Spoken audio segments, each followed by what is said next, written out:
Well, welcome to the Moving Picture Studio. Lucky McKee, Pollyanna McIntosh, here with a warm and fuzzy, endearing film called The Woman. Firstly, congratulations on the screening the other night for many reasons, including the visceral responses it elicited in the audience.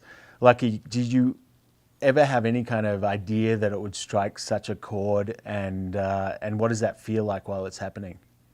It's a lot to take. It's it definitely rattled me quite a bit, but I knew I was doing something dark, and I knew I was trying to make a sort of a statement just about horror film in America, and just like why we're fascinated with this stuff. And I wanted to just do something so extreme that made a person watching it question, well, why do I put myself through this stuff, and also question my intentions in making it. Yeah. Because I think that's when you really got them. That's how you really scare people. But is that what it was, that you needed to find something that you and Jack wrote, that you felt like you were pushing the edge of things?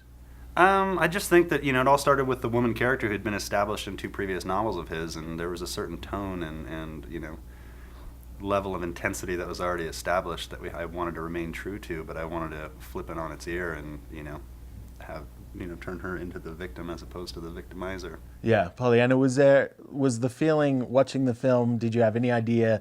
Was that mood established as early as being on set, or was it a total surprise watching it? It's funny, it wasn't a surprise, but I definitely felt like I was watching a film and I was in the story. Yeah. And considering I was there on the screen, that's pretty magical. Yeah. that you did that I just got carried away with the story. I really did. Yeah, I didn't have any moments where I thought, oh, that's a bit much, isn't it? Oh gosh, what are mum and dad going to say about that? I just got really into it. Will you show this film to mum and dad? Will you let them watch it?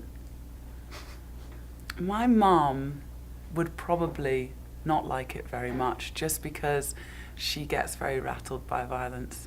I mean, she can't watch Braveheart, and she's Scottish, so that tells you a lot. But I think she would understand it. I think she would get what we're trying to do.